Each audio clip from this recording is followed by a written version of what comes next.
They didn't even lower their voices. I was standing in the kitchen doorway holding a stupid paper plate of cake, when my aunt hissed loudly enough for the whole room to hear. "Just tell her to leave. She's an adult, she's not our problem anymore." My own mother didn't defend me. She didn't even look at me.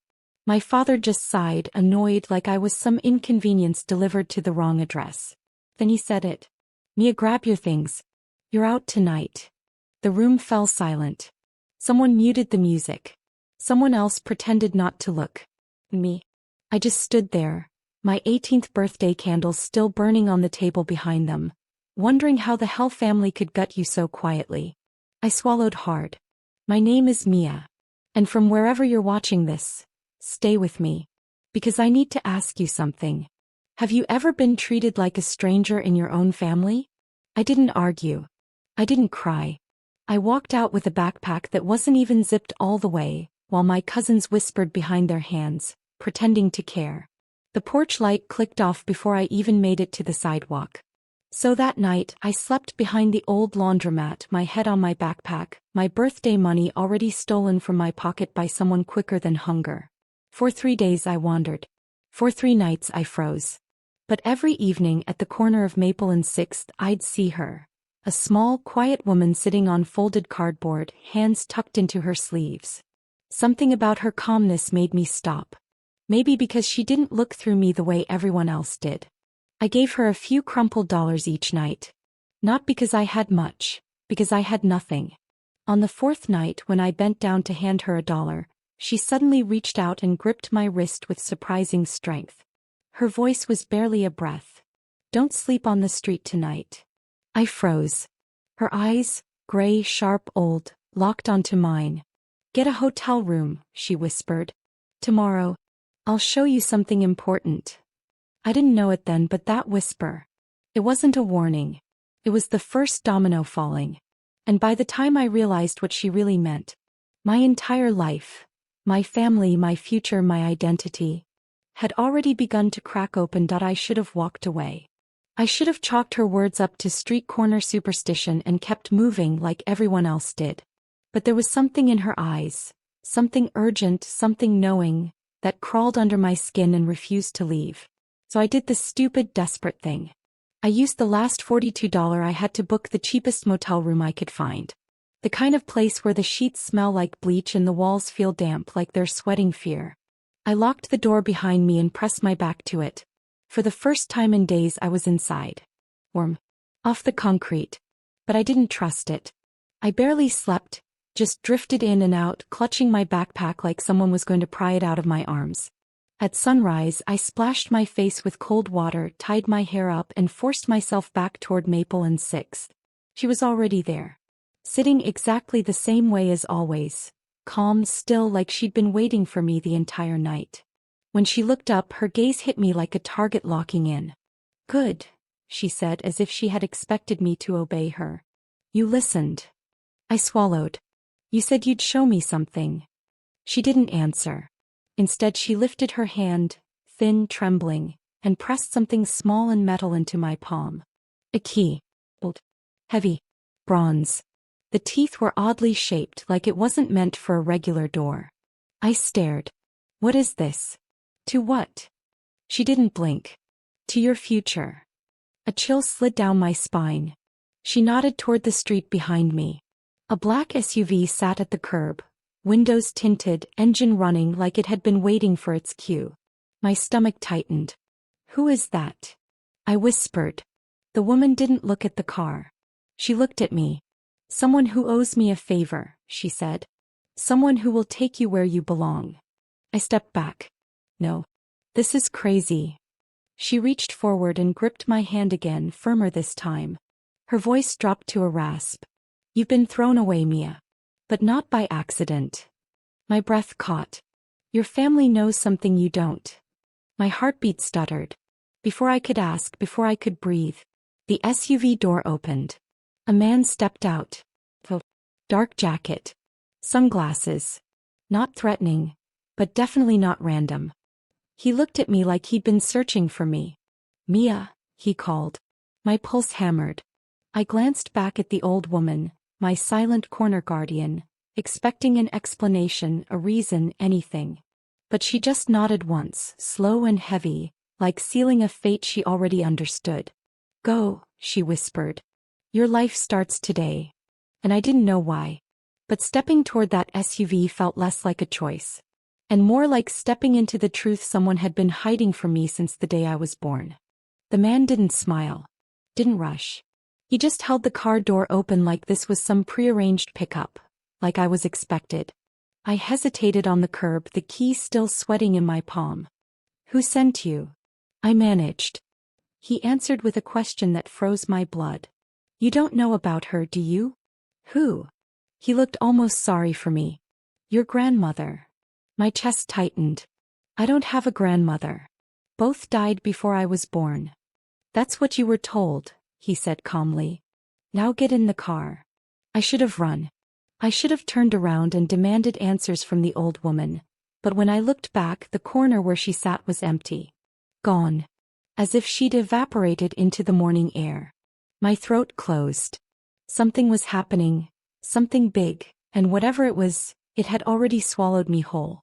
So I got in. The SUV pulled onto the highway, the city shrinking behind us. I pressed my forehead to the cold window, trying to steady my breathing. Where are we going? I asked. He adjusted his grip on the steering wheel. To your family's other house. My family doesn't have. He cut in gently. Your real family. My heart dropped. Miles passed in heavy silence until the buildings dissolved into long stretches of forest. Suddenly, through the trees, a wrought iron gate appeared, massive, ornate, and guarded by stone pillars taller than the car. The man lowered his window and punched in a code. The gate slid open. I stared stunned. The driveway was long, curved, lined with old oak trees whose branches braided into a perfect arch overhead. Sunlight flickered through like gold dust. At the end of the drive stood a mansion. Not modern. Not flashy. Old money. Gray stone walls. Tall windows. Wide steps. A front door with carvings that looked ancient. And above the door, engraved into the stone itself, was a name. Whitlock. My breath stopped in my throat. That's my last name. The driver nodded once. Yes. But my family is broke. We've never. Your family, he said, is not broke. They might be. The SUV stopped in front of the steps. My hand shook as I held up the bronze key. Is this for here? No, he said. It's for her room. I blinked. Who? He looked at me directly for the first time with real emotion. Your grandmother. Eleanor Whitlock. My stomach twisted. She's dead. She isn't. His voice was quiet.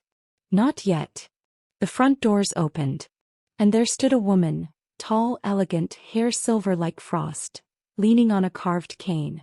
Her presence slammed into me like a tidal wave of déjà vu. Because her eyes, sharp, gray, piercing, were the exact same eyes as the woman on the street. But older. Cleaner. Controlled. She looked straight at me and whispered as if greeting a memory. Welcome home, Mia. My skin prickled. The whisper that changed everything wasn't from a stranger. It was from blood that I didn't move. I couldn't.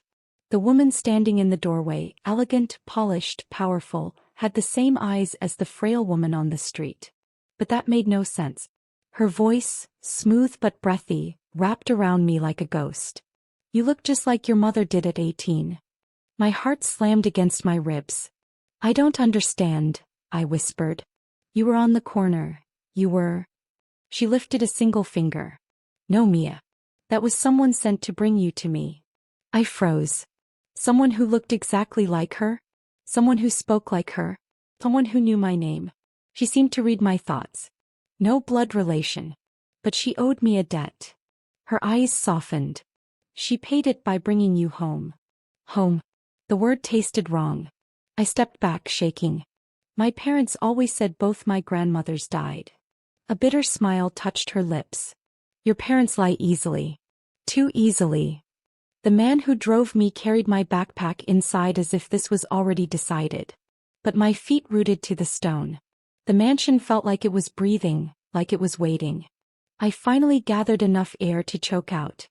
Why did they tell me you were dead? Her expression cracked just a little. Because if you'd known about me. She took a slow, heavy breath. You would have known about the money. The air thinned. Money. I whispered.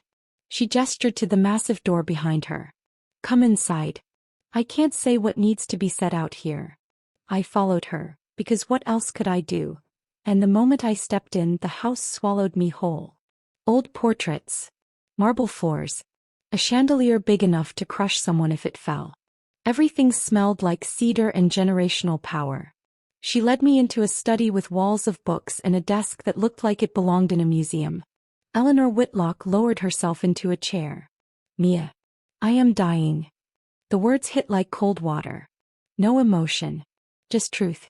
And when I die, she continued, this entire estate, worth $18.4 million, is supposed to go to my rightful heir. Her eyes locked onto mine. You. The room spun. I gripped the back of a chair to keep from dropping. But I've never met you. She nodded once. That was your parents' doing. They cut you off from me the moment you were born. Why? My voice cracked. Her jaw clenched. She reached for a stack of papers on the desk, old, yellowed legal documents bound with a ribbon. This, she said, untangling the ribbon, is my will. The one I never signed. I stared. The top page had my mother's name. Below it, my name. Eleanor's hand trembled. I was going to leave everything to your mother. But she stole from me, large sums. Lied about it. And when I uncovered it, she panicked. Her eyes hardened. She cut ties. Moved states. Changed numbers. My mouth went dry. You tried to find us? For years, she said softly. Until I realized she wasn't hiding herself, she was hiding you. My voice came out small.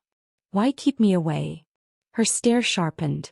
Because if you inherited this, they would inherit nothing. Silence poured into the space between us, thick and suffocating. I felt sick. I felt betrayed. I felt like my whole life had been dismantled in a single sentence. Eleanor leaned forward, her voice low and urgent. Mia, I need you to understand something before I'm gone. My heart thudded. She looked at the bronze key still clenched in my fist. That key opens the room where the truth is kept.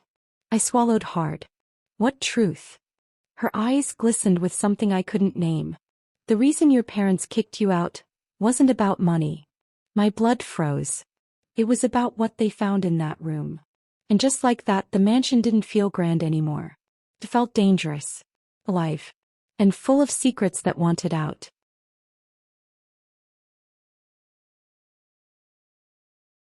The key felt heavier the longer I held it, like it knew what it was keeping locked away. Eleanor's breath rattled softly as she leaned back in her chair. Her voice was weaker now, but every word landed like a blow. Your parents found it when you were 14. I blinked. They never said anything. Of course not, she murmured. They were too busy covering their tracks. My stomach twisted. What did they find? She pointed toward the hallway, the long corridor that stretched deeper into the mansion like a throat. Go. I can't walk that far anymore. But you must. I hesitated. You're not coming? Her gaze softened with something I didn't understand yet. I already know what's inside. You're the one who needs to see it. The room felt suddenly too small, too full of air I couldn't breathe. I stood, my legs trembling, and stepped toward the hallway.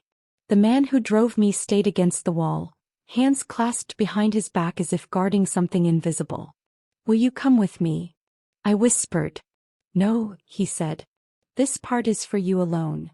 My pulse hammered as I walked down the corridor, my footsteps echoing off marble like warnings. Portraits stared down at me. Ancestors I never knew existed. People with my nose, my jawline, my eyes. Halfway down the hall, the bronze key warmed in my hand, almost pulsing. The door wasn't hard to find. It was the only one with a lock older than the house. Dark wood. Carvings of vines, roses, and something that looked like a crest. A shield split in two. I swallowed, slid the key into the lock, and turned. The sound was soft, but it felt loud enough to split the world. I pushed the door open. The smell hit first, Cedar, dust, something floral and old. Light filtered through a narrow window onto a room frozen in time. A nursery. My breath hitched. White crib. Stuffed animals. Blankets still folded in a basket. A rocking chair in the corner with a faded cushion. My heart twisted sharply. What is this? Then I saw it. On the wall. A framed birth certificate. My birth certificate. But not the one I'd grown up with. This one had a different date. A different signature. A different place of birth. And under mother, instead of my mom's name, was someone else's. My throat closed around a single impossible word. No. I stumbled closer, staring. Unable to breathe. My mother. The woman who raised me. The woman who kicked me out. The woman who told me I ruined her life. She wasn't my mother. The handwriting on the certificate blurred as tears stung my eyes. Below father, the space was left blank. A soft creak behind me made me turn. Eleanor stood in the doorway, leaning against her cane, chest heaving with effort, her expression cracked open in grief. You weren't supposed to find out like this, she whispered. Tears slid down my cheeks. Why is her name there? Who is this woman? Eleanor stepped into the room and placed a trembling hand on my shoulder. Your biological mother was my daughter. My world shattered. You had another daughter? Her jaw clenched. She died when you were 2. Tragic accident. And your father disappeared. I felt the floor tilt under me. Then who raised me? She closed her eyes, pain rippling across her face. Your mother's best friend. She agreed to take you in temporarily. My voice broke. Temporarily? Until I recovered from the loss, she whispered. But when I came for you, they were gone. Gone. Hiding me. Stealing me. The truth sliced into my chest. I staggered back, gripping the crib for balance. Eleanor's voice shook as she continued. They forged papers. Changed your identity. Disappeared with you. Because they knew, if I found you, you'd inherit everything. My heart pounded so hard I thought it might crack. So they raised me, I whispered, numb, to take everything from you someday. Her eyes filled with tears. No, Mia. They raised you to keep you from knowing who you really are. Silence swallowed the room. I stared at the crib meant for me. The life I never knew. The family I was stolen from. Then Eleanor's voice lowered, darkened. But that's not the worst part. I turned slowly. Her eyes burned with something fierce and terrifyingly clear. Your adoptive parents didn't kick you out because you turned 18. Her grip tightened on her cane. They kicked you out because they found out you were alive in my will, and I had only weeks left. My chest tightened. They wanted me gone, I whispered. Her answer was a single devastating word. Yes. Suddenly, everything made sense. Every cold look. Every lie. Every moment of being unwanted. They weren't just cruel. They were planning something. The air in the nursery felt too thin, like the truth had sucked out all the oxygen. I backed away from the crib, my pulse thundering in my ears. They kicked me out because they didn't want me to inherit anything, I whispered. Eleanor nodded slowly, painfully. They needed you gone. Preferably unreachable. The word preferably sent a cold, sour ripple down my spine. My voice shook. What does that mean? The driver, who'd been silent this whole time, appeared in the doorway, his expression hard. He answered before Eleanor could. It means they were trying to make you disappear in a way no one could trace. My entire body went cold. What? My voice cracked. No. They're cruel, but they wouldn't. Eleanor raised a trembling hand. Mia, listen. She looked like she hated every syllable she was about to say. After your biological mother died, I searched obsessively for you. Your adoptive parents knew I was looking. They knew I'd leave everything to you. They knew they'd get nothing. Her voice broke like a branch under weight. They vanished with you when you were 2 because they wanted the money for themselves. And now that I'm dying, they needed you out of the picture before I could sign anything. My knees weakened. I grabbed the edge of the crib to steady myself, fighting back a twist of nausea. They wouldn't hurt me, I whispered again. But even I didn't sound convinced. The driver stepped closer, his tone low and steady. You think being thrown on the street at 18 was random? My heart stuttered. They were waiting, he continued. Waiting for you to be legal. Waiting for you to have no legal ties to them. So they could do whatever they wanted without someone asking questions. I felt sick. They wanted me homeless, I whispered. No, he said quietly. Homeless was just step 1. My stomach twisted into a hard knot. Step 2.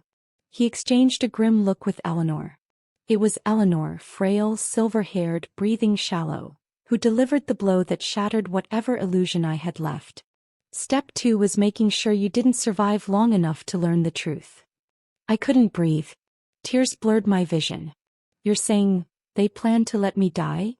Not let, the driver corrected softly. Ensure. My entire world tilted. Eleanor wiped her eyes with the back of her hand and whispered, They put you on the street because it looks tragic, not suspicious. Her voice broke. A homeless girl dying in the cold? No one would investigate. No one would ask where she came from. I grabbed my throat as if I could stop the rising panic. But why didn't they just finish it themselves, if that's what they wanted? The driver's jaw tightened. Because they're cowards. And because, Eleanor added quietly, they wanted clean hands. They wanted the world to believe they agonized over your disappearance. That they tried to help you. That they were devastated when you never came home. Her voice hardened, a cold fire flickering beneath the grief. They wanted sympathy. And your inheritance. A tremor shook me so hard the crib rattled. I pressed my hand over my mouth, choking back a sob. All those years I thought I wasn't enough. Not good enough to love. Not good enough to keep. Not good enough to support. But the truth was so much worse. I had been a threat. A threat they intended to erase. Eleanor took my hand gently, her grip weak but warm. They didn't count on you surviving. The driver nodded. And they certainly didn't count on us finding you first. I wiped my face, but tears kept coming.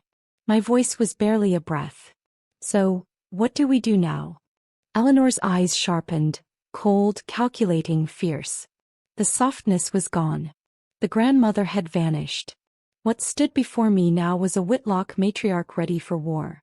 Now, she said, we make sure they never touch a cent of this legacy. She pointed to the papers on the desk. And tomorrow morning, I signed the will. My breath hitched. And you, she continued, squeezing my hand, will get everything they tried to steal from you. But then her voice dropped, quieter, darker. However, they know you're alive now. The driver stepped forward. And they're already looking for you. A chill rippled down my spine. I wasn't just inheriting a fortune. I was inheriting a target. I didn't sleep. Not even for a second. The mansion felt too big, too quiet, too aware of me. Every creak felt like a warning. Every shadow felt like it was listening. Eleanor insisted I stay in a guest room near hers. The driver, whose name I finally learned was Daniel, took the hallway outside like a soldier guarding a door to another world. But none of it calmed me. Because now I knew the truth. My parents didn't lose me. They didn't reject me. They didn't abandon me. They hunted me. And failure made hunters desperate. Around midnight, rain began tapping against the window. The storm grew harder, louder, almost violent. Lightning flashed across the room. I lay there staring at the ceiling, clutching the bronze key in my fist like a knife. But then, a noise. Not thunder. Not wind. A soft metallic click. The sound of a gate opening. I bolted upright. A second later, Daniel knocked once and slipped inside the room, his expression carved from stone. We have a problem. My heart slammed painfully. They're here, he said quietly. They found the estate. My stomach dropped. How? No one knows I'm. Money buys information, Daniel said. And desperation buys the rest. He moved quickly, closing the curtains, flipping off the lamp. Get up. We're moving you to the safe room. Wait, where's Eleanor? I whispered. Locked in her quarters. She's safe. But his voice had an edge, sharp and urgent. He wasn't worried about Eleanor. He was worried about me. We stepped into the hallway. The house was dark except for the faint green glow of emergency lights lining the floor. A thunderclap shook the windows. Somewhere downstairs a door slammed.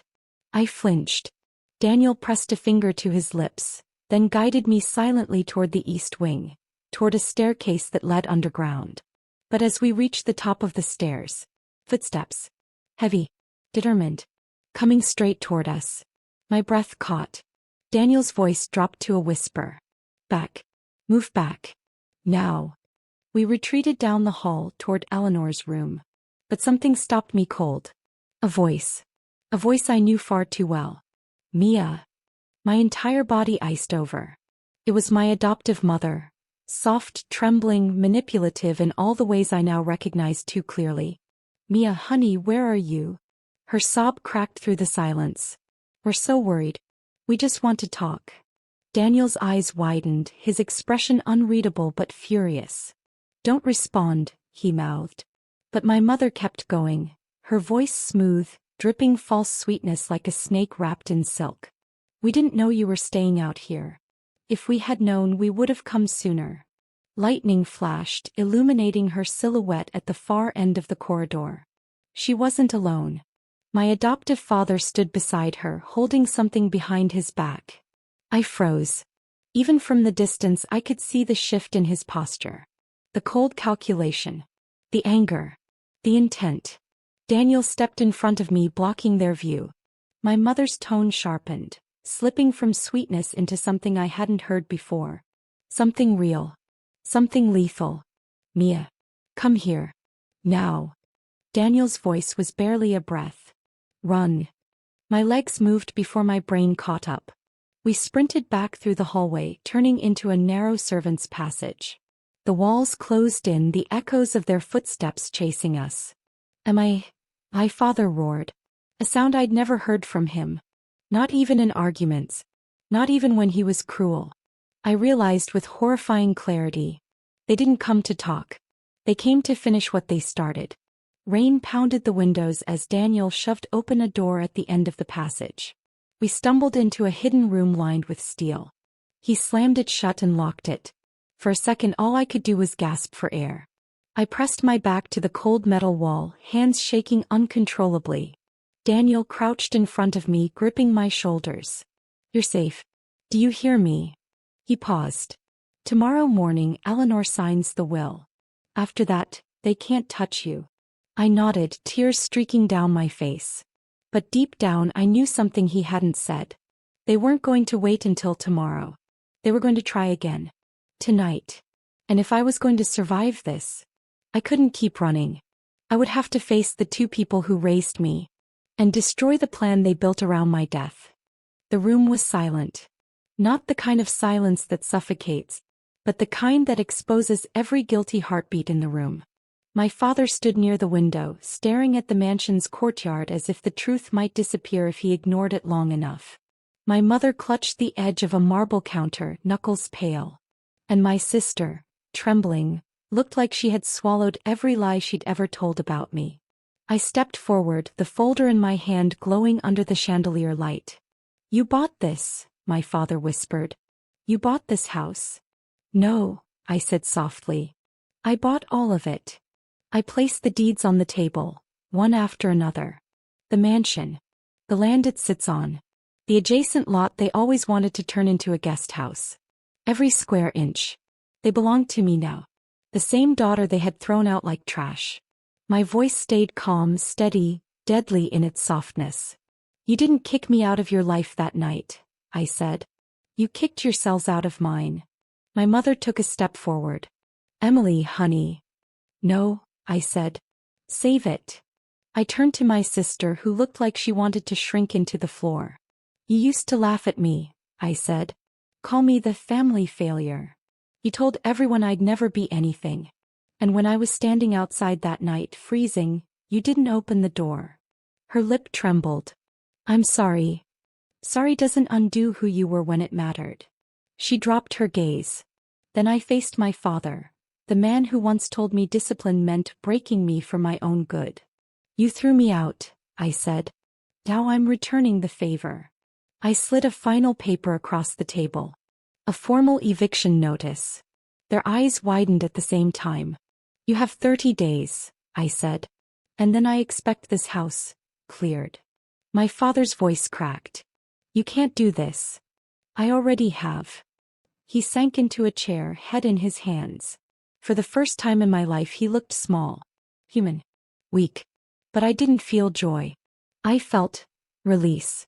The kind that comes when you finally stop begging people to choose you. I walked toward the front door, my heels tapping like a slow countdown. Just before stepping outside, I turned back one last time. You taught me something, I said. Family isn't blood. It's who shows up when you're standing in the cold. And then I left them behind. The night air felt different, cleaner, like the world had finally opened a window. I pulled out my phone. A message from Noah waited on the screen. Dinner tonight? I want to celebrate you. Maybe this. I smiled, genuinely this time. For the first time in my life, the future didn't scare me. Felt like something I had earned. My past didn't define me. My scars didn't chain me. My family's cruelty didn't shape my worth.